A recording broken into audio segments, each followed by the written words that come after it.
Namasté.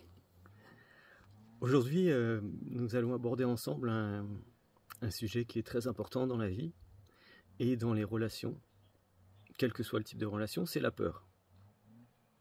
Alors pas la peur qui est générée à cause d'un stimuli extérieur où vous avez l'impression que votre vie est en danger ou que la vie d'un proche est en danger ou que la vie de quelqu'un est en danger, et à ce moment-là vous réagissez instinctivement, tout ralentit et vous avez l'impression que vous n'avez pas le temps de réfléchir et que vous faites les choses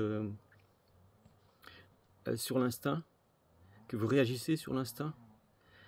Alors les neurosciences nous ont appris que en fait cette peur-là, elle est gérée complètement par le cortex primaire, parce que en fait les stimuli sont réceptionnés par nos organes sensoriels et bypassent le néocortex pour aller tout de suite activer des réflexes au niveau du cortex primaire, et on n'a pas le temps de mentaliser, parce que vous imaginez bien que si votre vie est en danger ou la vie d'un proche est en danger, vous ne mentalisez pas, vous ne vous posez pas 25 millions de questions à savoir est-ce qu'il faut que j'aille à droite, est-ce qu'il faut que j'aille à gauche, qu'est-ce qu'il faut que je fasse, qu'est-ce qu'il ne faut pas que je fasse. Vous réagissez. Non, là on va aujourd'hui aborder la peur, celle qui est dans nos relations. La peur de perdre quelqu'un, la peur de s'engager, la peur de partir, la peur de décevoir, la peur de faire souffrir, ces peurs-là. Alors en premier lieu, il faut bien réaliser que la peur, c'est l'exact contraire de l'amour. Quand il y a de la peur, il n'y a pas d'amour. Parce que l'amour donne, l'amour n'a pas peur, l'amour est. L'amour accepte, l'amour a compris qu'aucune vie ne nous appartient, que nous sommes responsables de notre propre existence et de nos choix, de la même manière que la personne que nous aimons est responsable de sa propre existence et de ses choix. Donc, ça veut dire que quand on a peur, par exemple, prenons le cas, j'ai peur de m'engager. Qu'est-ce que ça veut dire? Pourquoi vous avez peur de vous engager?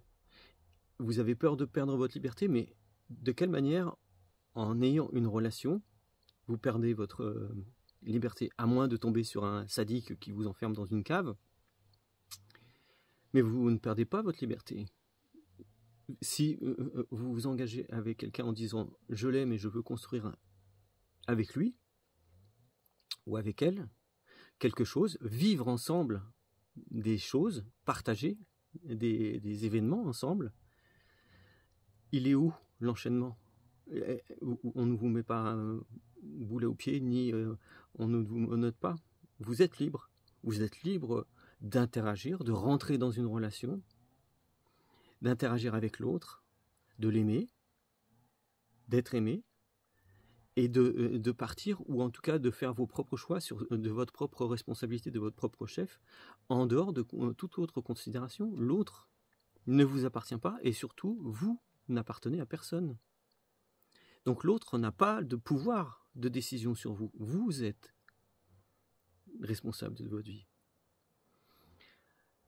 Alors on me rétorquera, oui, mais avec des problèmes financiers, souvent on reste parce qu'on est obligé, parce qu'on a des problèmes financiers, si on est tout seul, ou on a des enfants, on doit rester pour les autres, on doit rester pour quelqu'un. Mais c'est pas vrai. Vous pouvez très bien assumer des enfants avec quelqu'un d'autre en étant séparé de cette personne. Il y a plein d'exemples autour de nous. De la même manière que vous pouvez décider de prendre votre liberté, quitte à perdre notre confort matériel. Mais qu'est-ce que c'est le confort matériel par rapport à votre bien-être mental, à votre bien-être physique, à votre bien-être tout court? Est-ce que vous vous aimez suffisamment pour dire « je me choisis » en dépit de toute autre circonstance? Il faut faire confiance à la vie. La vie va vous apporter des solutions. Elle va vous guider. Mais si vous êtes envahi par vos peurs, vous ne bougerez pas. Vous serez prisonnière de votre mental. C'est votre mental qui vous dit ne fais pas ça parce que tu vas perdre ci, tu vas perdre ça, tu vas perdre ci, tu vas perdre ça. Mais que perdez-vous? À part vous-même. Parce que si vous perdez une maison, c'est quoi? C'est quoi le drame?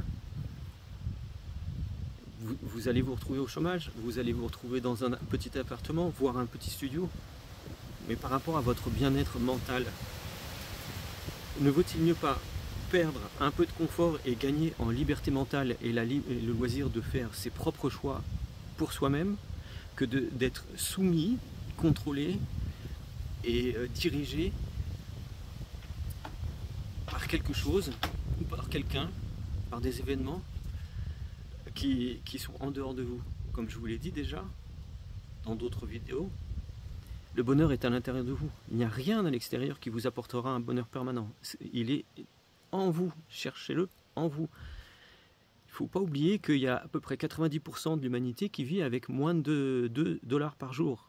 J'ai été dans de nombreux endroits, notamment en Inde, où j'ai vu des gens très pauvres, très pauvres, et pourtant ils étaient heureux. Ils avaient un sens de la fraternité, ils avaient un sens de l'entraide, il y avait un sens de la communauté. Alors qu'aujourd'hui, en Occident, on peut constater que c'est l'individualisme, c'est chacun pour soi. Si jamais je m'en vais, personne ne m'aidera. Mais oui, peut-être, mais pour en être certain ou certaine, il faut essayer, et surtout, il ne faut pas avoir peur de demander de l'aide. Peur de demander de l'aide. Vous voyez, la peur, encore une fois, vous paralyse. Elle vous empêche de vivre ce que vous avez à vivre. Si vous avez peur de faire souffrir quelqu'un, vous arrogez le contrôle sur la vie de l'autre personne, ou vous pensez que l'autre personne n'est pas suffisamment responsable de sa propre vie pour décider par elle-même si la situation lui convient ou pas. Si la situation ne lui convient pas, elle vous dira, elle s'en ira, elle fera son propre choix, avec son propre libre arbitre. Mais avoir peur de faire souffrir quelqu'un, c'est surtout, en fait, avoir peur, peut-être, que la personne ne vous aime plus pour qui vous êtes, si vous lui montrez qui vous êtes vraiment derrière votre masque.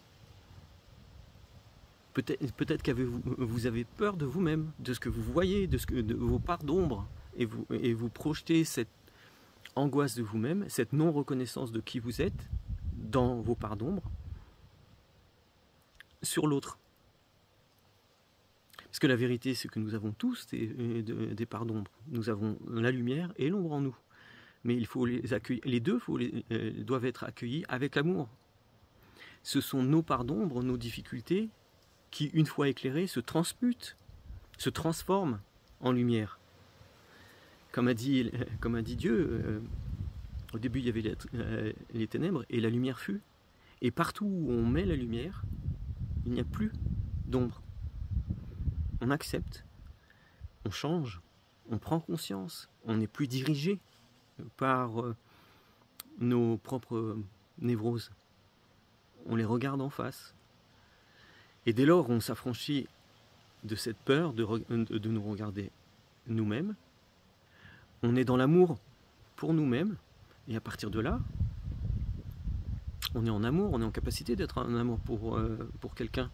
Et la peur de souffrir ne fait plus aucun sens, parce qu'à ce moment-là, on réalise qu'on donne notre amour, et que la personne, on donne qui on est, on donne notre amour, et que si ça ne convient pas à la personne avec qui on le partage, cette personne est libre. Elle est libre.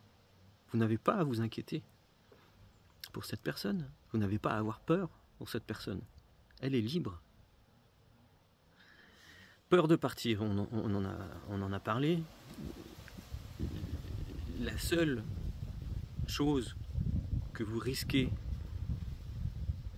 d'obtenir ou de vivre si vous ne partez pas alors que dans votre fin intérieure vous savez que c'est la seule solution qui vous apportera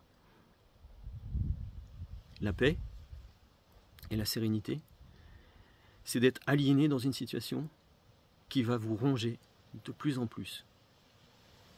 Et il va se passer un certain temps, et finalement la lumière que vous avez en vous sera toujours là, mais elle sera masquée de plus en plus par cette résignation qui vous tétanise. Libérez cette lumière, ouvrez grand les volets, montrez l'être exceptionnel que vous êtes à tout le monde, Parce que vous êtes exceptionnel, vous avez la capacité de rebondir, vous avez la capacité de vous libérer vous-même de tout. De tout. Donc n'ayez pas peur de partir si vous le ressentez dans votre fort intérieur. Donc voilà, la peur c'est réellement l'antithèse de l'amour. L'amour ne peut pas exister dans la peur. Ça ne peut pas. Ça ne peut pas exister. Et si vous n'avez pas peur, si vous chassez la peur et si vous entrez dans la lumière de l'amour pour vous-même, inconditionnel, vous serez en capacité de rayonner cet amour pour les autres, vous serez libre, libéré de toute contrainte, vous saurez qu'il vaut mieux vivre heureux et libre une journée que 10 ans enchaînés en enfer. Ça n'a pas de sens de rester enchaîné 10 ans en enfer. Je dis 10 ans, ça peut être 1 an, ça peut être 2 ans, ça peut être 1 mois, ça peut être 1 semaine, ça peut être quelques jours. Mais dès l'instant où vous êtes dans le sacrifice et vous ne vous reconnaissez plus dans qui vous êtes, et en tout cas vous ne vous respectez plus parce que vous laissez passer des choses qui ne sont pas acceptables, c'est vous-même que vous enchaînez. L'autre, à moins d'être un sadique, comme on l'a vu tout à l'heure, n'a pas le pouvoir de contrôler votre vie. Il ne l'a pas. Il n'y a que vous qui décidez pour votre vie.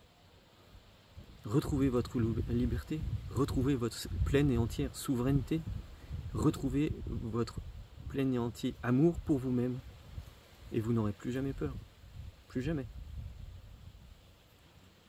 Mais je vous remercie et je vous souhaite beaucoup de bonheur.